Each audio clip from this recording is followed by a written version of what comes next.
All right. Welcome to the number one Bengals podcast. Number one. I'm your host, Dadio McDuke. As always, I'm joined by Yeah. Dr. Hodgie, the Electric Smoji, and John Hello. Sheeran. And we have a very, very special guest. Oh, yeah. Yeah, I am talking about Tyler Dragon, That's who right. is the beat reporter for the Cincinnati Bengals for the Cincinnati Enquirer. And for those of you who are younger, the Enquirer used to be where all of us got our Bengals news. It's a very prestigious and it's a very honorable position that he has because of the kind of talent that he has. And he knows everything that the Bengals are going to do. He knows who they're going to draft. Right. He knows he knows he knows what Mike Brown is thinking about having for lunch, what coupons Right. he's going to use. He Yeah. knows all of it. He knows everything about the team. Yeah. So Tyler, thank you so much for joining us. I mean, that's a great introduction. You're talking about, I know everything about the team, Mike Everything. Brown, and the entire organization, the city of Cincinnati. So it's a tough shoes to fill after you just told me, said all that about me. So, but I'm looking forward to this podcast. Thanks for having me on. It's not every day I talk to two puppets. So it's good to How be on often? this podcast. Yeah, how often is it that you talk to puppets, Tyler? Is it like every other day or yeah? Maybe when I was a little kid. Okay, well, that's the thing, Tyler. We are Not going as to. an adult. Or Tyler, every, this is so I can tell you this. I love going to Disney World. So I might talk to Mickey Mouse, Donald Duck, Oh, yeah. and Yeah. those puppets every now and then when I go to Disney Geppetto. World, on occasion. Look, Yeah. Tyler. This is our mission today: is to bring you back into your childhood state of Okay. sheer honesty and get you to open up to us about the Cincinnati Bengals. So, if I could maybe go with the first question, Dadio, which is, if I understood correctly, you previously covered the Dallas Cowboys. I did. I covered Yeah. the Dallas Cowboys for about 1.5 years. They call them America's team. I don't know if I give them that title because they haven't won a Super Bowl since the 90s. So usually when you're America's team, you have a tradition of winning, and the Cowboys haven't won since I was in elementary school. So, Yeah. but I did cover the team. You did, yeah. And my question is, having covered that team and having covered this team, organizationally, in terms of the organization, the structure, because Bengals fans are always going down on, we're always down on, oh, Bengals this, Bengals that. Organizationally, what differences have you noticed? What's the sense, the differences between these two teams that you, as a reporter, have noticed? Oh, wow. That's a good question. Well, being in Dallas and covering that team, that's a major market. And Dallas is the richest and most profitable sports franchise, not only in the United States, but the world. And you can feel it when you're in their practice facility, when you're at AT&T Stadium. That's one of the nicest stadiums I've ever been to. Their practice facility is world class. It looks like a college campus. I'm not trying to compare that to where the Bengals play in practice. No.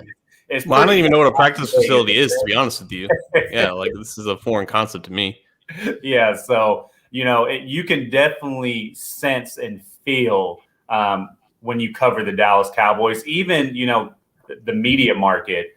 There are a plethora of reporters in their locker room during after practice, during media availability, and after the games. As opposed to Cincinnati, there's quite a few of us media reporters in the locker room and at practice, but it's nothing compared to the Dallas Cowboys. And so when I talk about, and they call themselves America's team, it's really, yes, they do have a tradition of winning back in the past, but still there are a lot of eyeballs on the Dallas Cowboys, even when they're not winning. And you can just feel it every day you are down there at the Star, which is their practice facility, or at AT&T Stadium, which they play football. They have state-of-the-art facilities, and their owner puts his money where his mouth is. It hasn't translated to winning, but it is a lot different in Cincinnati. But, I mean, the Bengals and the Cowboys, they both haven't won in a while. The difference is, That's true. Yeah, the Cowboys do have a richer past history than the Bengals. Yeah, Right. well, what is it like as a reporter, when you talk about the differences? Like, for instance, I imagine in Dallas, when it gets hot, they turn on the air conditioner in the media room and they have seats for you. And in Cincinnati, is it like the fold-up seats? And Yeah. it's probably pretty hot in there, right? I mean, because there's so many corners you have to cut when you're on a limited budget, right? I mean, what is, yeah. I can say the Bengals media relations team, they do treat us reporters right. They're a classy organization, and we do get, things that we ask for. So the media room is not hot. We have our own coffee machine. I have my own desk with my name on it, and all the other reporters do as well. So, it's not, the media room isn't as big as per se the Atlanta Falcons when I covered them, or the Dallas Cowboys. However, it is, still a functioning, very nice media room. It's a little bit smaller. I will say that things in Cincinnati and covering the Bengals, it's just smaller than they are in Dallas. And that's basically because of the media market. You can expect that anywhere as a reporter, no matter where you cover. If I was a television news reporter working in Boondock, West Virginia, as opposed to Los Angeles, I can expect the media room in Los Angeles to be way bigger, way more bright lights than middle of nowhere Boondocks, West Virginia. Yeah, so but the football team in Boondock, West Virginia, actually does have an indoor practice facility. But that's a whole other topic. Yeah. I would say things in Cincinnati are smaller, they're cheesier, and they have chili on top. That's really good. I can't get on the chili. The chili is not my preference. I like good for you. Good for you. Stay away from meat. Stay away from all that stuff. I do too. Amen. I feel like the chili in Cincinnati is a sauce, and it's not. It is. It's not a chili. You lived in Texas. You know the differences between the Cincinnati chili and the actual chili, right? Yes. Yeah, Tyler. I've never seen John get that worked up for. But you don't want to talk about his chili. John is half chili. I mean, you look at that. All he eats is chili. Yeah. But hey, okay. So nursed on chili. All the Cincinnati children were. Yep. It's true. Tyler, you talk about how it's a smaller market, but we've noticed some change. We've noticed some change in the past couple of years. And that's actually one of the questions that we had from Reddit, from Ramble On JR3Z, which is, do you attribute this change in the spending to the coaching staff or to the kind of movement in the front office? Like, who's in charge? What is going on? We always ask this, but is Mike Brown, is he aware of how they're spending his money and how much money? What sense do you get the past couple of years in terms of that? I think it's a combination of both. And I have to mention Elizabeth Blackburn too, who is Katie Blackburn and Troy Blackburn's daughter. And, the transition in the franchise, having Joe Burrow, a lot of young, fresh faces, T. Higgins. I know Joe Mixon's been there for a few years, but he's still in that young category, Tyler Boyd. So they're, turning in a new era of the franchise, and they want to grow a winner. And that's the face of the franchise. Obviously, everybody knows it's going to be Joe Burrow, but they feel as though that with Joe Burrow behind him, and then, a new, fresh, innovative person like Elizabeth in the front office who has a pretty sizable voice, that they can move forward and try to create a winner and change the culture around the Cincinnati Bengals. And the biggest faces in that transition are, I would say, in the front office wise, Elizabeth Blackburn, in the ear of Mike Brown and Troy Blackburn. And then also on the field, you have to win on the field. And when you have a quarterback like Joe Burrow, a young quarterback, you have T. Higgins, an up-and-coming receiver, Joe Mixon, Tyler Boyd. Those are foundation pieces that you can build around. And I I have to mention Zach Taylor too. A lot of, there are some veterans that maybe might not like his style, and those veterans aren't in Cincinnati anymore. But for the most part, when I talk to players around the locker room, they really like Zach Taylor. They like his coaching style. They say he's a player's coach, and he listens and takes advice and doesn't think he knows it all. So I do think the Bengals, they're an up and coming football team. The problem is they're in a very tough division, and the Baltimore Ravens aren't going anywhere, and neither are the Cleveland Browns. So that's something that the Bengals have to compete with. And the Steelers, their window is closing rapidly with, especially with Ben Roethlisberger. But, the Bengals, they're a team that is up and coming, and, they won't say it, but they're still in rebuild mode, and they're in the beginning stages of rebuild mode. But the future seems bright, and I can say that with confidence for the Bengals. Well, okay, so it's very interesting. But, you say how they like Zach Taylor. He's a player's coach. Well, we have these reports, from Sports Illustrated, right? At least Jesse, and where we hear about the kind of frustration some of the vets had. And the one vet who stood up for Zach Taylor was Gio Bernard, who was then asked to take a pay cut and eventually cut. So, so I guess the question is, what is the dynamic with the vets? Is it kind of like the sense of loyalty you had under Marvin Lewis was a big reason that you had teams that, there is good chemistry, and they went to all those playoff games despite not spending in free agency like Zach Taylor is. So what is it like, that dynamic with the veterans? Is it more like players like him because they're afraid of, kind of losing their jobs? Well, let me say this. Loyalty in sports only goes so far. Tom Brady won 6 Super Bowls, and Bill Belichick still wanted him out of New England. In the NBA, LeBron James was the face of Cleveland, and Dan Gilbert still wrote him a hate message after he left. So loyalty in sports only goes so far. Now, as far as Gio Bernard, they have Joe Mixon in the backfield. And when you have a player like Joe Mixon, where you want to get him a lot of carries, Gio Bernard, he's going to get phased out of the offense. And, he was just a veteran that the Bengals knew that he was getting paid a lot of money.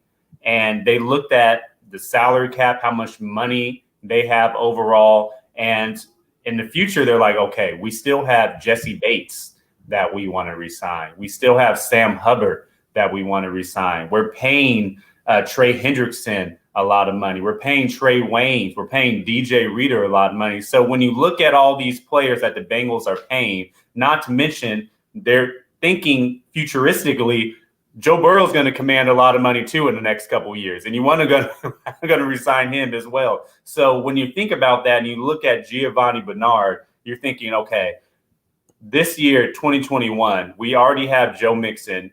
We're probably going to get him 20 touches a game. You're going to have 60, maybe 70 snaps on offense. Maybe that's on the high side, 70, probably about 60. So you're getting Joe Mixon 20 touches a game already. So that's maybe 40 other snaps and 40 other throws or whatnot. Joe Burrow is going to throw to the receivers, and you're probably going to draft a wide receiver. So where does Gio Bernard fit in that equation? 3, 4, 5 touches a game, and you're paying him X amount of money. So when they looked at, their overall roster, they looked at their, scheme and see how they want to play in 2021 and beyond. And you look at a player like Gio Bernard, who is still youngish on the youngish side of 30, but about to turn 30. And you look at him overall and you say, okay, well, are we going to pay him this amount of money and still expect him to have 5 carries or 5 overall touches a game? And they looked at it and said, you know what? It's probably best for him to take a pay cut. And being a veteran like Gio Bernard is, and a stable in the backfield in Cincinnati, he didn't want to take a pay cut. And rightfully so. I wouldn't want to take a pay cut. you guys probably want to take a pay cut either. So some of us are forced to take a pay cut because of the boss puppet. Yeah. Well. Speaking of tough financial decisions, have you ever wanted to buy shoes? No, Dadio, please. If I may. Wanted to buy what? Christ. No shoes today. Listen, have you had problems sleeping, even though you use a hyperbaric oxygen chamber? Do you find it hard to focus? Are you short on energy, mojo? Are your chakras just out of whack? Look, I was like you, but then I started using Just Live, a high quality CBD line of gummies designed by professional athletes like me and Dadio. I'm talking about your Clay Thompson, Alex Morgan, Travis Pastrana, and Paul Rodriguez. They are vegan. They are low sugar, which means you don't have to take them anally the way I've been taking vitamins for years. They have 6 different modalities or flavors. I'm talking about sleep, energy, focus, immunity, calm, and vitamin C. I repeat, do not take them all at the same time as I did unless you want to meet yourself from a previous life. Here's the deal though. Right now, you get a free set of gummies if you buy just one set. Use the code SUPPORT at justlive.com. This is an exclusive deal for fans of our show. You buy one, you get the other one free at justlive.com using the code SUPPORT. Yourself from your future life will thank you. Okay. Well, as long as we're making money. Thank you. I'm fine with that. Yeah. So, John, I know you want to talk about the draft with Tyler, and it seems like with the recent news that is coming out, it looks like Jamar Chase is going to be the pick. It looks like Taylor wants him, Zach Taylor, and Joe wants him based on the rumors. And Frank Pollock is confident he can build a good offensive line without getting Penei Sewell. So Tyler, tell us, just make it official so that we don't have to wait till the draft. Yeah. Unfortunately, I can't make it official. But from what I'm hearing within the organization and even members around the organization is they are targeting Jamar Chase, the LSU wide receiver, Joe Burrow's former teammate.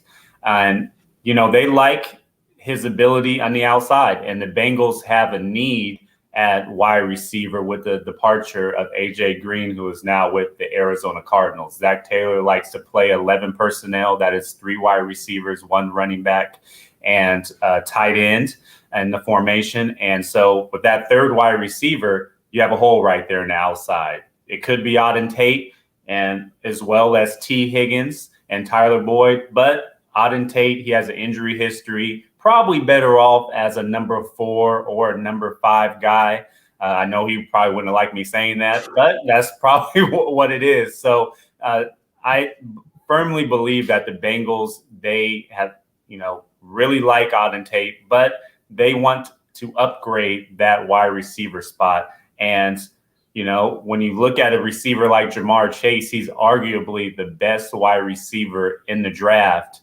And when they looked at Joe Burrow last year studying the 2020 draft, when they were watching film on him, they watched every single snap of Joe Burrow. And a lot of those plays that they saw of him, they were passes going to Jamar Chase. So they were also watching film on the Biletnikoff winner in college football in that season. So they're very familiar with Jamar Chase. And Joe Burrow's quietly endorsed, he won't admit it, but he's quietly, in favor of a Jamar Chase pick. Now, with that, all that being said, if I said it plenty of times, if the Bengals had me as their GM, I would not draft a wide receiver. I would bolster that offensive line. The Bengals have not had a good offensive line for the last few seasons. Correct. And the play that Joe Burrow suffered a season-ending injury, the offensive line pretty much failed him. The pocket collapsed on him,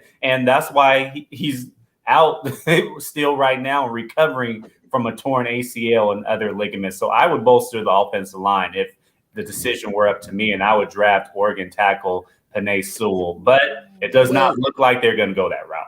Well, look, yeah, go ahead, John. Yeah, so I mean, Tyler, you're one. Excuse me, you're one of the first. Wow, you're one of the first people to really be on that report that the Bengals were locked in on Sewell. And that's kind of what we all kind of ran with in the beginning parts of the offseason. And you have to think that there's still definite interest in Sewell as a prospect. Do you think that there's, even if the signs are pointing more towards Jamar Chase, do you think that there's still definite interest in Sewell in some parts of the organization? And now that it seems that they're going to be targeting Chase, is that because they have a confidence in the rest of the offensive line class and the rest of the draft? Yeah, well, there is still definite interest in Penei Sewell. The Bengals sent 3 members of their organization to Oregon's Pro Day. Zach Taylor was down there, the offensive line coach, Frank Pollock, and Duke Tobin was down there as well. So, that shows all the NFL world that they still have a very much interested in the Oregon offensive tackle. And I would not be shocked if they changed their mind and drafted him. And I'm not saying their mind is made up at all either. There's still the draft is 2 weeks from today. So there's still enough time for the Bengals to, make up their mind. And I firmly believe that Sewell is very high in their draft board. He might be 1A as opposed to Jamar Chase being 1. And there's still enough time for them to maybe say, you know what, maybe we should address the offensive line. And part of the reason I say that as well is because how the Bengals played free agency, and they added a player like Riley Reef from the Minnesota Vikings in free agency. They re-signed Quentin Spain to go at guard, and they really didn't do anything to the wide receiver position when they lost A.J. Green. They let A.J. Green walk, and there's an obvious hole there. Now, is that a bigger hole than the offensive line? I would say no. Even though that, it's a starting wide receiver position, I firmly believe Auden Tate is a player that can get you maybe 40 receptions a year if he's starting at receiver. Now, offensive line wise, when you look at the Bengals offensive line as it is today, even with the addition of Auden Tate even with the addition of Riley Reef, and then you have Trey Hopkins healthy, and you have Jonah Williams healthy, and outside Xavier Su'a-Filo and Quentin Spain. I don't think that's a great offensive line by any means. I think it's average.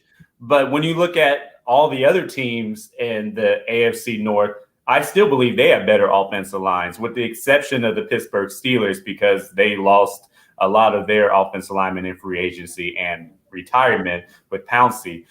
But the Bengals have said all offseason and after Joe Burrow got injured that protecting him was a priority. So if protecting him is a priority, why don't you prove that in the NFL draft and getting the number 1 offensive lineman available? And for the foreseeable future, you'll have Jonah Williams on one side and Penei Sewell on the other side. And then you're really good. You have stabilized the 2 tackle positions. That's how I would go. And not only Joe Burrow, that also helps your running game. And you can make a strong argument that your best player in offense is Joe Mixon.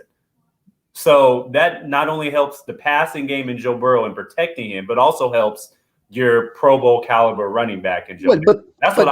But Tyler, there is a pick that would also, help help the running game and help the blocking game, but also help the passing game, especially the short kind of quick passes that our team is becoming known for with Joe Burrow.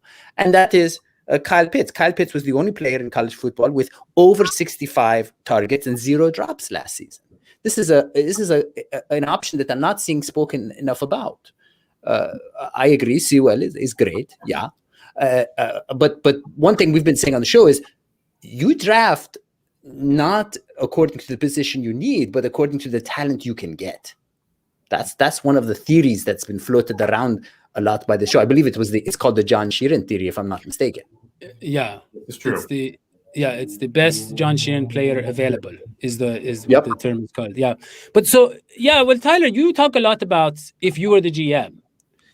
So can I ask you something about? Well, the Bengals don't have a GM, so that is a big reason why a lot of times you're like, this doesn't make sense. It's as if, maybe a child could have made a better decision. It's like, a child, is still a human being, and the Bengals don't even have a human being as the GM, so that's a big problem. But so, okay, let me ask you this basically. Is it possible, we know there's some movement, some change with Elizabeth Blackburn and let's say Katie and, Troy getting more involved. But is it possible that they could get a GM in the foreseeable future?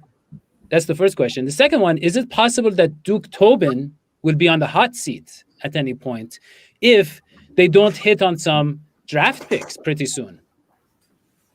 To answer your questions, no and no. I don't foresee the Bengals hiring an official GM anytime soon. Duke Tobin is the de facto GM, as well as Mike Brown, Katie Blackburn. They all operate together, as well as Zach Taylor. They make the decisions organizationally, so I don't see them hiring a GM. And Duke Tobin, he's been there for a while now. I don't believe he's on the hot seat. And the Bengals had a good draft last year.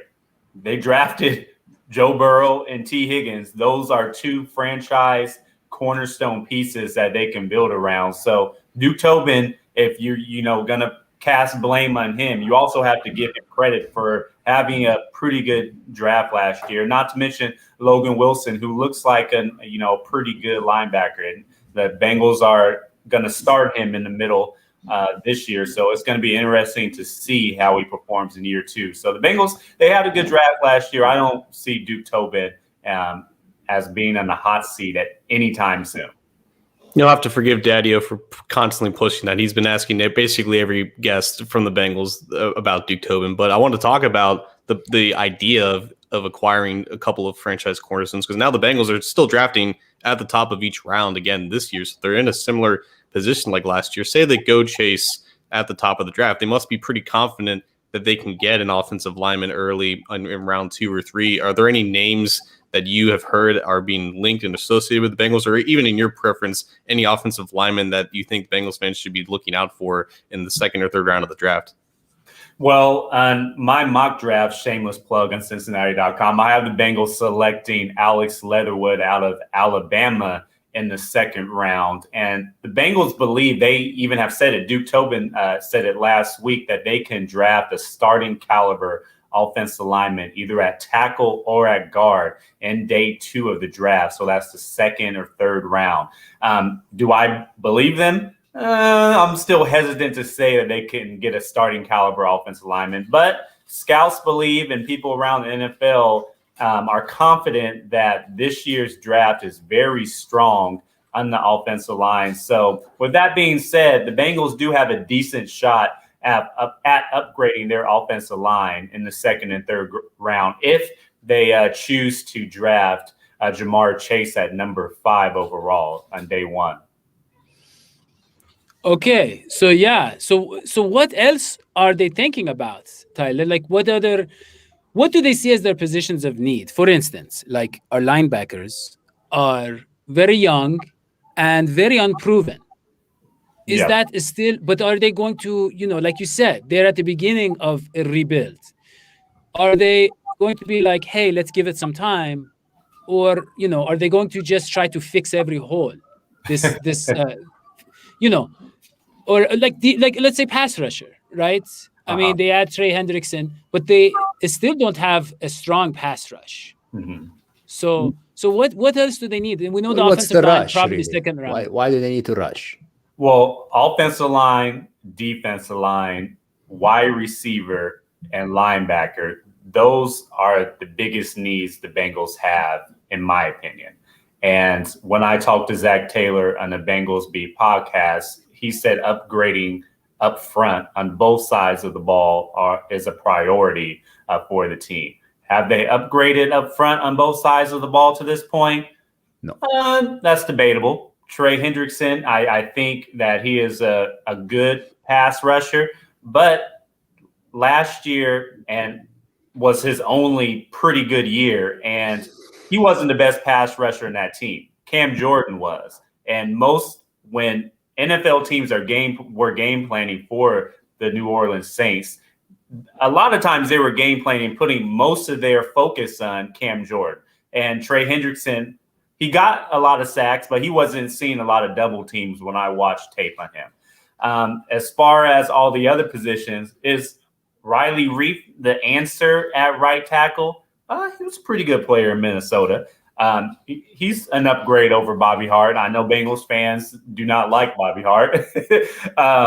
But is he a long-term answer? Probably not. The Bengals only signed him to a 1-year deal. So upgrading up front, offensive line and defensive line, those are two of the biggest areas of need.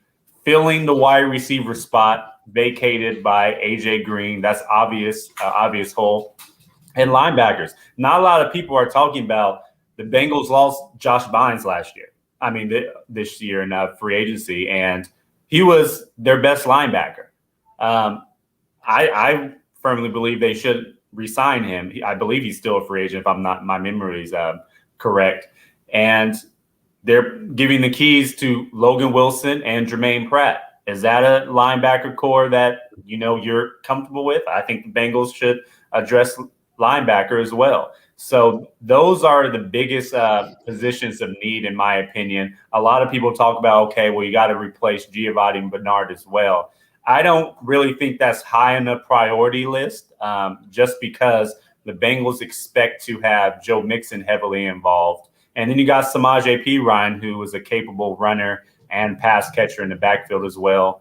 So those are my biggest areas of need, but the teams know not to listen to me too much.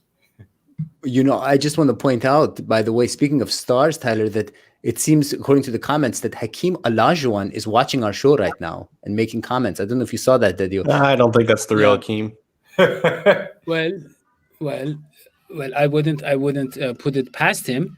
Obviously, he's retired. He has a lot of free time, and this is Olajuwon, one of the best centers of all time. Oh yeah, so underrated, so underrated. Yeah. Hakeem, mwah. Thank you for watching. Okay, well, John, any final questions for Tyler? I was going to pass it to Hodgie, actually. I feel like he has. I have a question. Because we keep talking about. I'm with you on maybe not needing Gio, but there's one thing that Gio brought to the table, and this is what I'm wondering. I feel like. Sorry, it is the real Hakeem Olajuwon. The picture doesn't really look quite like him, but going back to Gio, you had mentioned that he, about Mixon being able to replace, but Gio had a certain knack for catching, for being a running back who can also make pretty decent catches.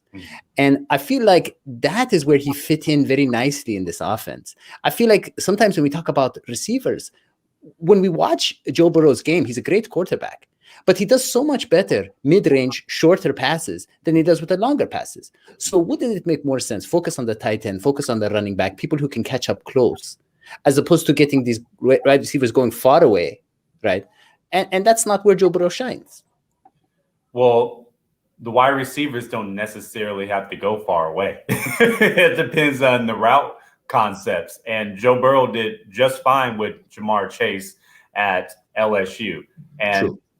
Tyler Boyd, he isn't running a lot of go routes and a lot of skinny posts up the field. Tyler Boyd is an immediate range receiver. Now, T. Higgins, he's pretty much a possession receiver as well. So these guys aren't really deep threats. The Bengals let go of their deep threat, let him walk, and John Ross.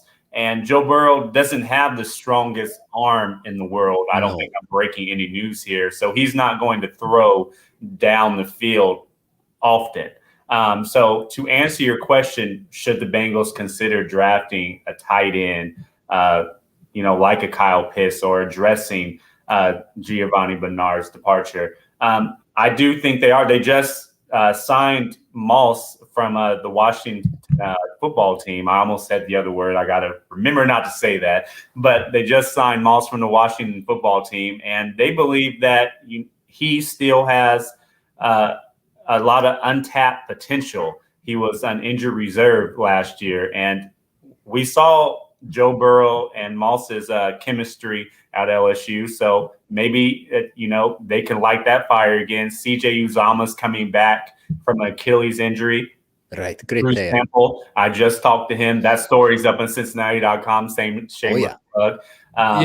He's motivated to have a good season, and he did have a upgraded sophomore season. So you expect him to develop more and get more comfortable in the offense. So, the Bengals, they're relying on some of their younger players to develop. And, Travion Williams, that's the running back who the Bengals drafted as well. He can catch passes out of the backfield. So the Bengals, they're looking to see if some of their younger players can develop, but they're also going to address some of those positions in the draft. Like I said, receiver, and maybe they could still draft a running back in the later rounds as well as a linebacker. In my mock draft, I do have the Bengals selecting a linebacker in the 7th round. So we shall see.